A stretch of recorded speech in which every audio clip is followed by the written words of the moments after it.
Dears viewers, আজ আমি আপনাদের এমন একটা বিষয় নিয়ে কথা বলবো যেটা আমরা আসলে মেডিসিন ফার্মেসি থেকে কিনতে অনেক সময় একটু সমস্যায় পড়ে যায়। যেমন ধরেন, বর্তমানে আমাদের সব জায়গায় কিন্তু জ্বরের একটা প্রকোপ দেখা দিচ্ছে এবং সেক্ষেত্রে বেশিরভাগ ডাক্তারই নাপা ওয়ান প্রেসক্রাইব করছে। কিন্তু দুঃখের বিষয় হলো নাপা ওয়ানটা এটা বাজারে সব ফার্মেসিতে অ্যাভেলেবেল না। দেখা যায় পেশেন্ট বা পেশেন্টের যারা মেডিসিনগুলো কিনতে যাচ্ছেন তারা নাপা ওয়ান খুঁজে পাচ্ছেন না। তো সেক্ষেত্রে আমার যে পরামর্শ সেটা হলো, নাপা ওয়ান মানে হলো আপনার 1000 মিলিগ্রাম প্যারাসিটামল। তাহলে আমি 1000 মিলিগ্রাম প্যারাসিটামল খাওয়াটাই হলো আমার মূল উদ্দেশ্য।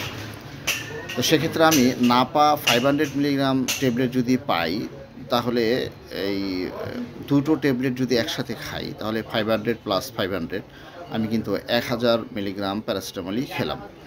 তো সেক্ষেত্রে আমার নাপা ওয়ান নিয়ে যে দৌড়াদৌড়ি বা খুঁজে পাওয়ার বিভ্রান্তি সেটা আর থাকছে না। তো ভিউয়ার্স, আপনাদের কাছে এটাই আমাদের পরামর্শ, সেটা হলো নাপা ওয়ান যদি কোথাও না পান তাহলে আপনি প্যারাসিটামল কিনবেন, বা নাপা 500 মিলিগ্রামের ট্যাবলেট যেটা সেটা কিনবেন এবং দুটো ট্যাবলেট একসাথে খাবেন, তাহলে আপনার নাপা ওয়ানের যে চাহিদা সেটা মিটে যাবে। ধন্যবাদ।